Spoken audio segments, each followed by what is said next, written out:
Welcome to the Becoming a Streamer podcast by Pipeline. We dive deeper into how streamers became who they are today and their journey getting there. My name is StoneMountain64, co-founder of Pipeline, and today we're joined by MiltonTPike. This man blew up on his first ever stream and went on a 6-month roll over 10 hours a day after that, playing GTA RP. That's Grand Theft Auto role-playing. If you're not familiar with that, people go into Grand Theft Auto and assume a character with a group of other people that are all in character, playing with that voice, those mannerisms, and interacting with each other, which leads to pure comedy gold. He has an audience on Twitch of over 200,000, and you can find him over at twitch.tv/MiltonTPike. That's spelled MiltonTPike1. And without further ado, enjoy this episode. Sweet. Awesome. Milton, dude, thanks so much for joining in on the Becoming a Streamer podcast today. Yeah, I'm more than happy to participate. I think it's a really exciting project you guys have. Definitely, man. Awesome. And before we get too deep in everything, I want to kind of give people perspective if they haven't seen your stream or your channel, where you're streaming, what games you're playing, like where are you at now with your content, and if people were to come by your stream. Sure. Yeah. So I'd say 94% of all of my online activities on my Twitch channel, and that's basically where I stream pretty much every day of the week. And I am most well known for being a role play streamer, which is not something that I ever thought that I would say, but I primarily stream Grand Theft Auto 5 role play. And 94% of my activity is my actual online broadcasting when I'm actually live streaming. And the other 6% is a mishmash between Twitter, Instagram, and I'm trying to get started on YouTube.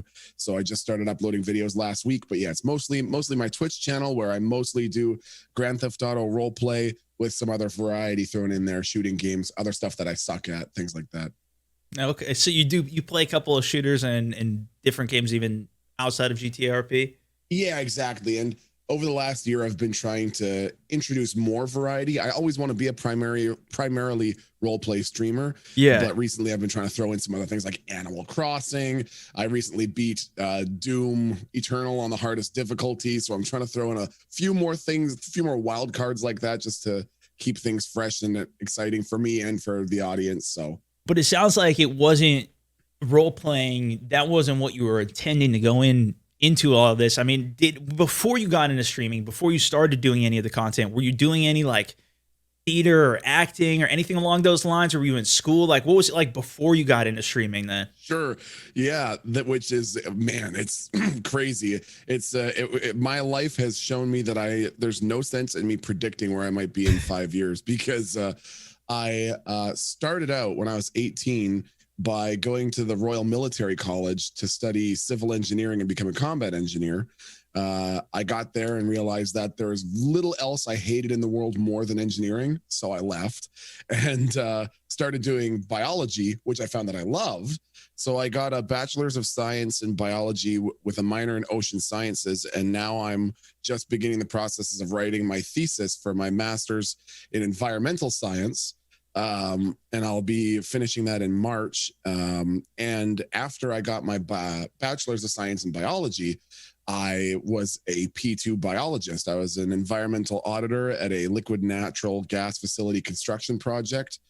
And I did that for 2 years. I was a P2 biologist and an environmental auditor, and then realized that I didn't really like that so much, because pretty much I was basically like a first aid attendant for the environment. What would happen is I'd go to these construction sites and I would see some heavy equipment operator dumping, oil from his excavator bedpan into a stream. And I go, excuse me, sir, that's a salmon bearing stream. You're killing thousands of salmon smolt when you do that. And he'd go, well, I'm going to do it anyways. And I'd say, well, I'm going to write that down. And he'd say, okay.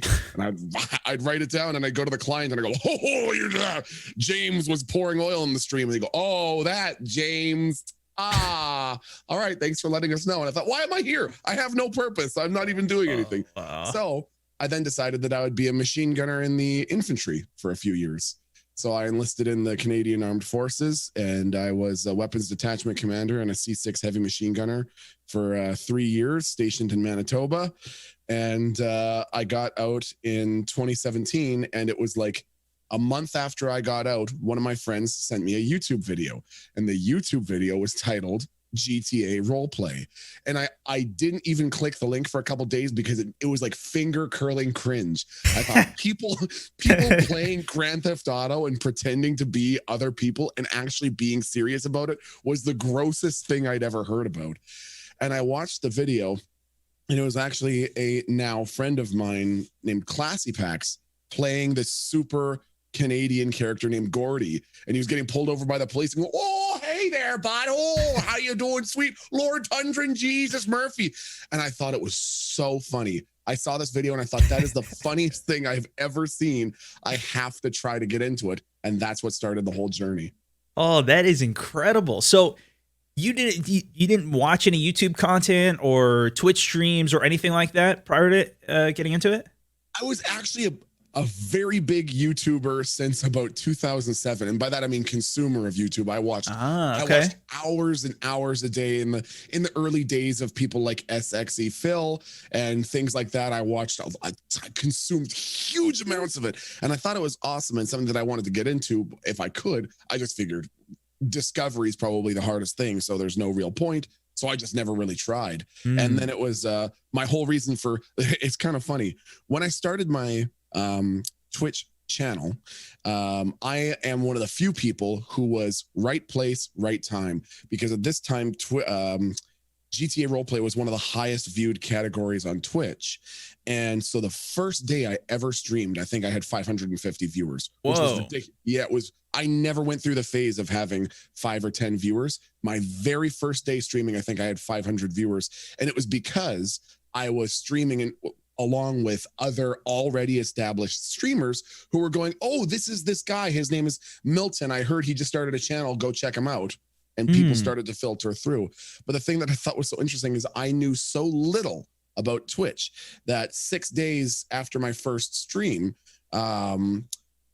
Kevin Lawler, one of the Twitch staff members, messaged me, DM'd me while I was streaming. And he said, "Hi, Milton. My name's Kevin. I was wondering if you'd be interested in partnering with Twitch." And I'm such an idiot. And I knew so little about Twitch. I was like, I don't really know that that's for me. Thanks, though. And he was like, "I'm literally offering to pay you money for doing exactly what you're doing." And I was like, I'm not really looking at tying myself down to anything right now. And he was like, "Okay." And then I remember I talked to some of my like friends from the Twitch world. I was like, "Yeah, this guy asked me if I wanted to partner with Twitch." And they're like, "You idiot. I've heard to pay you money. Say yes. You don't have to do anything." And I'm like, "Oh, okay." So yeah, so I knew nothing about Twitch, nothing when I started streaming. When you first started streaming though, like GTRP, if the category is huge, because I know I've seen it, blowing up here and there, at least with streamers playing it. If it was something that was it something you were already in the server and playing? Like, did you just want to start playing it before you even started streaming it? Yes, exactly. Gotcha. I didn't even really know what Twitch was or what streaming was. I knew indirectly because my brother had been trying to get into it for a couple of years. But no, when I started playing, I just wanted to play. I just thought it looked like so much fun. I just figured it would be an alternative to losing my mind in Call of Duty or something. And then it was once I played for like 2 or 3 days, and then I started getting messages from all of these people who were like, "Hey man, like, can I message you on Discord?" And I'd say sure. And it was these people like Timac, PMS Proxy, some of the other prominent GTA roleplay streamers, and they're like, "Have you heard of Twitch? You need to start a channel right now." And I was like, "Oh, I'll try." So I had like a $10 microphone, no webcam. I was playing on a 12-inch laptop, and that was how it all started. Yeah, it was weird. I did my full first year of streaming, I did on a single 12-inch laptop. Oh my gosh, wow. And you were playing on the same laptop as well? Playing and streaming all off of the same laptop, and then every now and then I'd have my phone or a tablet for reading chat, and that was for my full first 12 months. So, I mean, you chose to stream on Twitch then just because that's where it was kind of starting out. Yeah, exactly. I didn't even know that any other platforms existed, or that any other platforms were even considering adding live streaming as an element. All I knew is that these people said, "Hey, have you heard of Twitch?" And I said, "Nope." And they said, "That's where we stream. You should do the same thing." And I thought, I don't know what that is, but sure, I guess I'll look into it. And man, it was straight off after that. I saw on your YouTube as well, you did have some, you had some videos on there from about a year ago or so. Was that around the time when you first started? Like, how long have you been streaming now then? Sure. Yeah. So I actually personally made the first two videos, and they're both called like Kiki Chanel Highlight Reel 1 and Kiki Chanel Highlight Reel 2.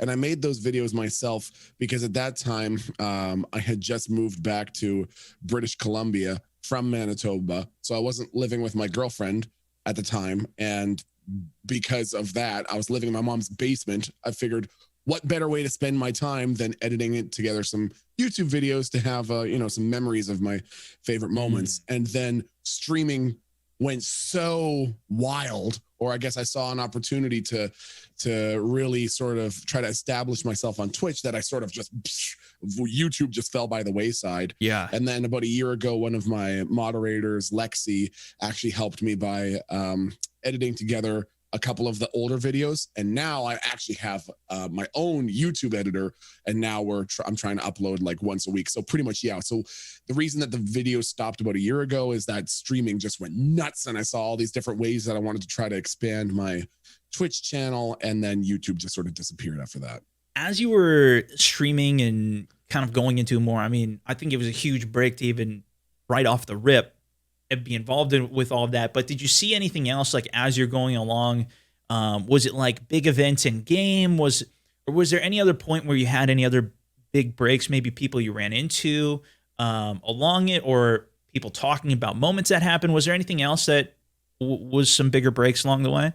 Sure. Yeah. So interestingly, I would say that I pretty much had two big breaks on Twitch, and both were during separate GTA roleplay booms. So my first big break was when GTA roleplay was at its peak the first time, and that was because one of Twitch's biggest streamers, Lyric, decided to check it out.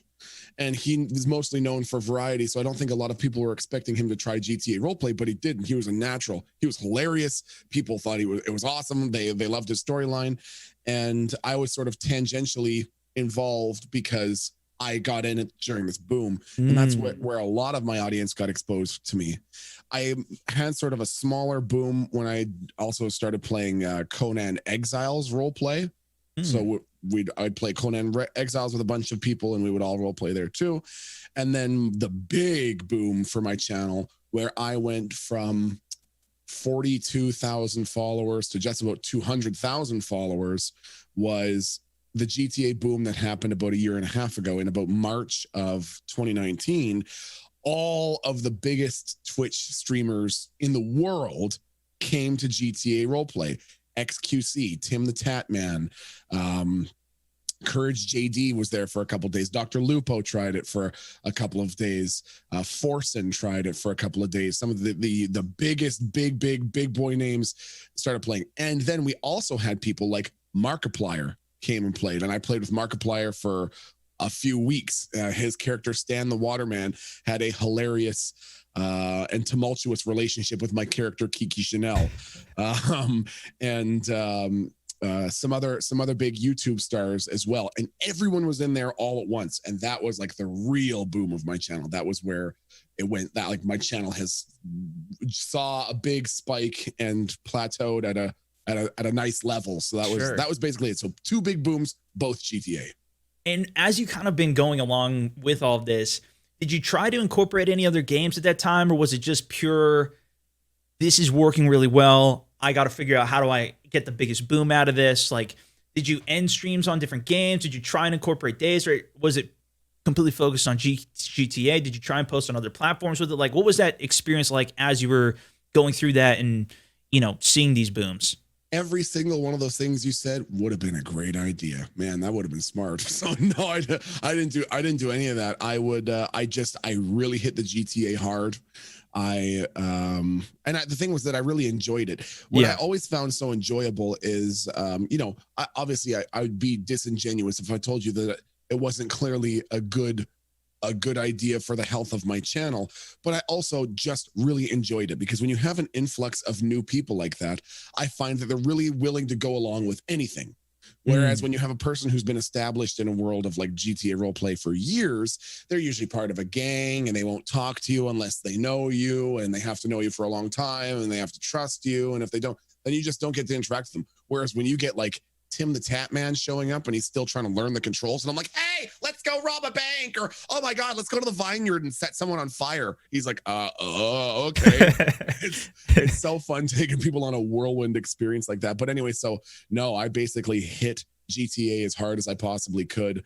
And every now and then, especially before the last boom, variety was something that not a lot of people in my channel were super open to. I'd get like 800 concurrent viewers for playing GTA, and then I'd boot up Portal 2 with my brother and I'd get 79 viewers. I think, oh, well, they're making their preference pretty clear. Sure. So it's been a lot better lately. I found I'm able to transition into variety much more easily. But no, for those big booms, it would have been smart. It would have been smart to play and end on a different game, or to try to expand into other platforms. But instead, I just did GTA. Well, I mean, it definitely gave you a good boom off of it, and a lot of opportunity off it too. So, but as you've been going through it as well, did you, as soon as you came out of being in the military, right? Like, did you go straight into just going full, like you were playing the game and then things started to take off and you were just full-time streaming after that and just like doing it a bunch of hours a day? Like, what was your schedule like around that front? Did you have any other job that you're managing it while you were doing that? Sure. Yeah. So that's a great question, because I think the way that I did it wasn't, I guess it depends on how you define healthy, but I don't think I would define it as healthy, because what happened was I got out of the Army and I knew that I wanted to get a master's degree in biology, because at that point I had my bachelor's and I wanted to get a master's. My idea at that time actually was that I had every intention of going back to the military. I thought I did my 3 years as a machine gunner. I carried rucksacks and destroyed my body. And now I want to get a cushy desk job in the Navy as a postal clerk, getting paid 120 grand a year with like an 85% pension, to just sit behind a desk and file letters. I'm good with that. So I had no intention of streaming or anything like that. But I remember after the very first stream that I did, I streamed for like 8 hours or something like that. And I think I made $200. And I immediately phoned my now fiance and then girlfriend at the time and said, I just made $200 playing Grand Theft Auto. She was like, what? And I was like, yeah, people came in and they'd be like, haha, Milton, funny fart joke. Here's $10. And enough of them did it that I made $200. I was like, this is crazy. That's because I remember the thing that I calculated, I told her that is 1.9 times what I would make for a day of work as an infantryman. I was like, when I was carrying a machine gun all day, I made almost twice as much today by playing GTA. And she thought, oh, wow, that's crazy. And then it just didn't slow down. So after a few months, when I saw that the support was pretty steady, it wasn't just like a spike and then it dropped off, I thought, man, and I was loving it so much. And so to answer the part of your question about my schedule, I don't think it was healthy, because I was streaming 7 days a week and I was probably streaming 10 to 13 hours a day. So I was putting in 70, 80, 85 hours a week for months playing GTA.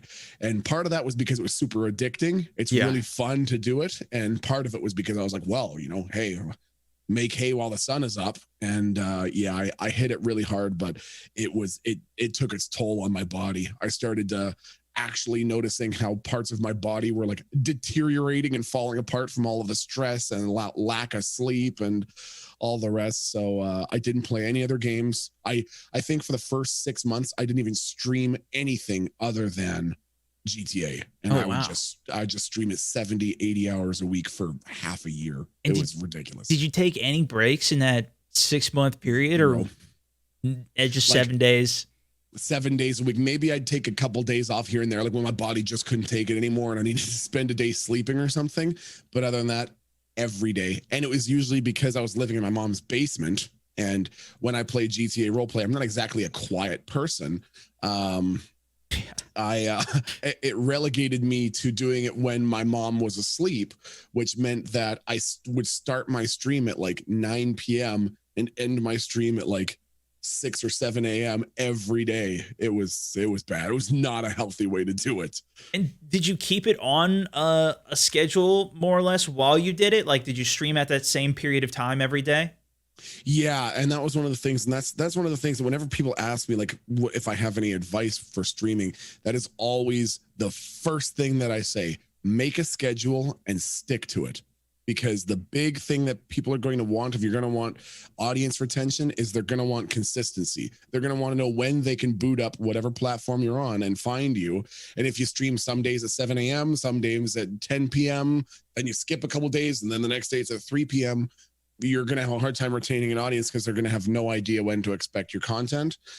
So just by merit of the fact that my mom usually fell asleep at the same time every day, I would start my stream almost every day, like pretty much guaranteed between 8:30 p.m. and 9 p.m. every day. And that was, I think that was a big part of what helped my channel, was that I had that reliability. People knew that they could tune in anytime in the middle of the night, and there I'd be playing GTA. And did something change for you after about 6 months to where you started streaming less? Or what was that like? Yeah, I think it was. I think it was the fact that I was really starting to take a toll on like my mental health, and my girlfriend was noticing that like she was having a harder time getting me on things like phone calls or FaceTime because I was spending so much time doing it. And my health was not good. You know, I started to look like Voldemort. I hadn't seen the sun in 4 months, and hadn't had a clean glass of water in a year. And I really just started feeling unwell. I just started feeling physically sick and realizing that I'd basically neglected everything else in my life for GTA roleplay. So after about 6 months, I thought, well, it's time to focus and get an actual schedule and start doing like 50 hours a week. And if that causes a dip in numbers, then it causes a dip in numbers, but my own health is more important. And then that's what I did. I started saying, okay, I'll stream like 8 hours a night, and I'll do it maybe 5 or 6 nights a week. And then that's it. And I stuck to that. And yeah, and that was the big change for me. Health. Do you think that hurt you in terms of, you know, now you're streaming less, you're not seeing as much opportunity from that? Or do you think because you did tone it back and now you had more energy, you were overall better well-being, did that help you and you know, help your content in the first place, so it became more effective while you were streaming? A little bit of column A and a little bit of column B. I think I did notice a dip in my numbers, both in viewers and subscribers in the short term. And then whether or not they rebounded because I was more energetic during my streams, or whether it was just a natural part of a channel's growth, is hard to say. But I would say that I did notice a bit of a hit at first. But for me, it was just like you said is right. And that's why I feel like I've really sort of hit my stride now. I usually now stream about 40 hours a week. And I find that that's like the magic number, because then I can be 100% crazy energy from the minute I start until the minute I stop. There's no lulls, there's no dips. It's just insanity from the minute I start until the minute I stop. Whereas when I was doing 8, 9, 10, 11, 13 hour streams, after about 5 or 6 hours, my energy started to drop. And then I was trying to wring everything out of the dead horse that I could. But yeah, for me, it was all that I started realizing that I think what can be sort of scary about the internet world, and you can probably relate, is that this is one of the few industries where to some extent there's a case of like time in equals money out, in the sense of the more time you put in, the more success you can potentially have. It's not a linear relationship, but if you have one person who streams 15 hours a week doing X content, and another person doing almost the exact same or very similar content, and they're streaming 50 hours a week, this person is probably going to see more success than the one doing 15 hours a week. And so it's difficult, because when I was in the Army, you just went to work and you went home and they gave you $16 per year.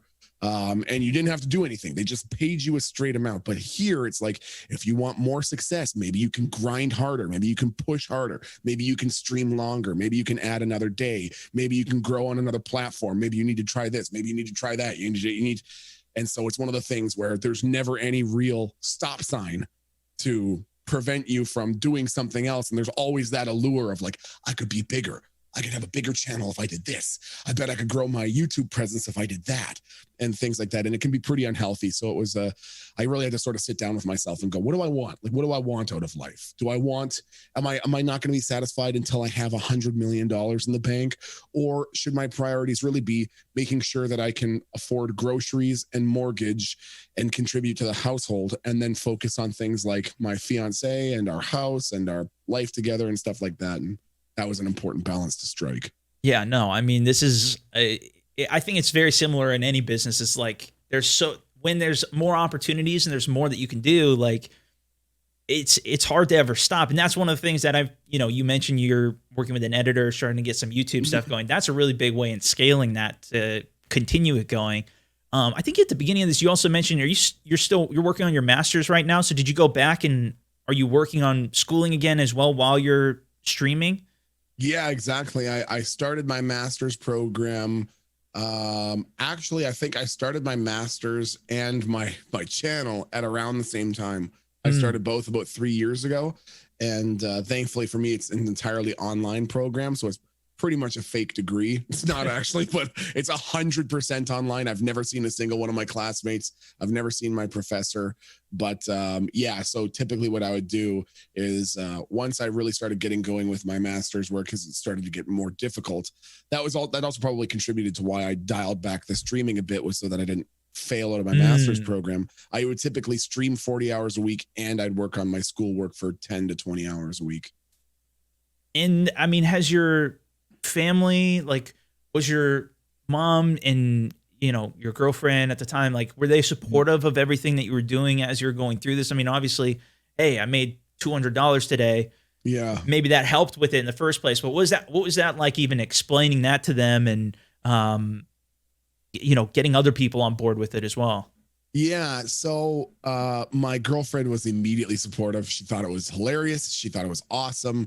She could tell that I was really enjoying it. So she just basically said, like, she has a great government job. So she basically said, like, I'll be the stability. Like, I'll make sure that we're never going to be out of house and home. And you just see how deep the rabbit hole goes. And so she was immediately supportive. And my brother, who had also been trying to get into Twitch, was also supportive. Parents, not so much. No, my mom didn't understand it. Didn't think it was real. Didn't think I should do it. Didn't think I should focus my time on it. Thought I should stop doing it. Even when I started seeing some real success, like when I started getting like 3,000 subscribers, 4,000 subscribers, 5,000 subscribers, she basically said, nah. She's like waiting for the other foot to fall on it. So like, this is a real thing. She goes, you need a job with a pension, you need dental benefits, like, right. So yeah, no, she's never really been on board. But you're still continuing on with it. Did you tell any like friends about it, that you were doing it, or like did anybody else get on board with it as you kind of went through it? I feel like 6 of my friends in my entire life sort of understand what I do. The rest, I feel like, have no idea and don't really seem to have any interest in knowing. So when it happened, I did tell my friends, just because I thought it was something kind of cool. I was like, yeah, I never believe what I was doing. I was in the army 2 months ago, and now I'm playing a 6'6" fashionista in Grand Theft Auto for a living. And a few of them thought, oh, that's crazy. And I have one who watches me. I have one friend who regularly watches me.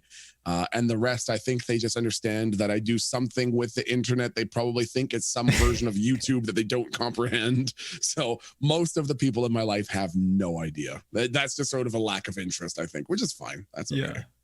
As you've been going through this, is there anything that stood out as like, this is a vital skill that you have that has helped you as you've been going through it? Or is there any, I guess, advice that you'd give to other creators as they've kind of been going through or are trying to figure it out as well?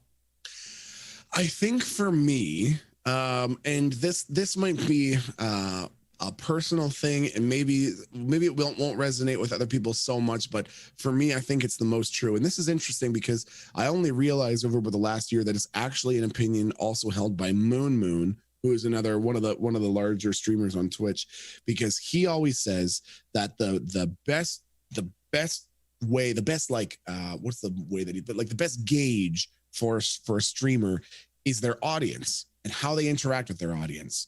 He has always said that he doesn't give a crap about people who are like at the absolute top of their bracket in whatever game if they just don't care about their audience. If they're hitting if they're hitting stream to play the game that they're good at and they just don't give a crap about the people who are watching, he's always been very critical of that. And while maybe I don't have such a hard line about it, I think that the most gratifying way to be a streamer, in my own opinion, and this is someone who I am a diehard introvert. I can handle dealing with people in real life for like 10 minutes at a time. And then I'm like, I got to go home. So I'm an introvert, but the most fulfilling part of streaming for me has been creating this relationship with my audience. I love it. I live for it. It's why I stream. I stream because I love seeing people laugh.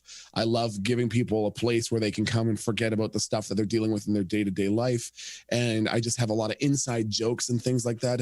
And so that's the big takeaway for me is like, if you really want to have a gratifying stream experience, the biggest thing I can recommend is like invest in your community. And by that, I mean, just talk to them, make inside jokes, genuinely value what they have to say, unless they're just some idiot obviously trolling you. But people who tune in day after day, start to recognize their username and invest in them. And man, it's so fulfilling. Every time I boot up my stream and I see a bunch of names that I recognize, it's interesting. It's like having a group of friends that are always right there. So that's my big piece of advice. That's the single biggest takeaway that I'd have, aside from make a schedule and stick to it, is invest in your community and allow them to invest in you. I'm curious, did you mentioned something you kind of realized more over the last year. Was it something that you were doing right off the bat, or was it something that, and then you just kind of realized that was happening, or was it something that was like you really focused on as you've been doing it? I think it was something that, that's a good question, because I don't think it was something that I necessarily understood right off the bat, because I think when I first started, there was a process of like learning how many people were there for me, how many were there just for the character, how many were there to try to catch a moment where I did something weird so they could clip it and put it on Reddit, how many people were whatever. So I think for a while there's a bit of a feeling out process where I was like, I don't really understand why most people are watching me. So I was sort of maybe a little bit slower to dive into that. But after 6, 7, 8 months, I realized that like I was recognizing a lot of the names and they were regularly saying things that were not, I hate you. And so, yeah, it was definitely a process to build up to the comfortability level that I had with my audience. And that took maybe half a year. And then it was that ever since. It's never stopped. Now, every time I turn on my stream, it's basically an excuse for me to hang out with my audience. Awesome, man. Well, listen, this has been an awesome podcast. If people want to check you out, where's the best place to go? The best place to find me is twitch.tv/MiltonTPike1. And I'm live basically every day during the week between 12 p.m. and 5 p.m. Eastern. So that's the best place, twitch.tv/MiltonTPike1. You can find me there every day during the week in the afternoon. Awesome. Milton, dude, thank you so much for joining in, guys. Go check them out. If you want to hear more podcasts like this too, you can always find them at pipeline.gg. But man, thank you so much for joining in. This has been an awesome episode. Stone, huge fan. I just want to say to anybody who's listening to this, I have nothing but the absolute highest praise for Stone. I was saying before we started recording that years ago, even when I was in the army, groups of us would get together and watch Stone's video. You'd have a group of like 30 guys all wearing camo, sitting in the barracks in the battalion lines, watching these videos of him going, God, everyone follow me. This is your commander. You will do what you're told. It was so, I'm a huge fan. I think you are an absolute inspiration. I love your project. I love what you're doing. It's incredibly humanistic. And I just think you are a bastion of what wholesome content should be. Thank you very much for giving me this opportunity. And I wish you all the success in the world, man. Hey, dude, thank you very much. Heartwarming. Appreciate it. And absolutely. Thank you for joining in. Maybe we'll do it again in a year and we can trade insights. I would love to do that. I would love to do that. Sounds good, man. All right. You have a good day. Thanks, man.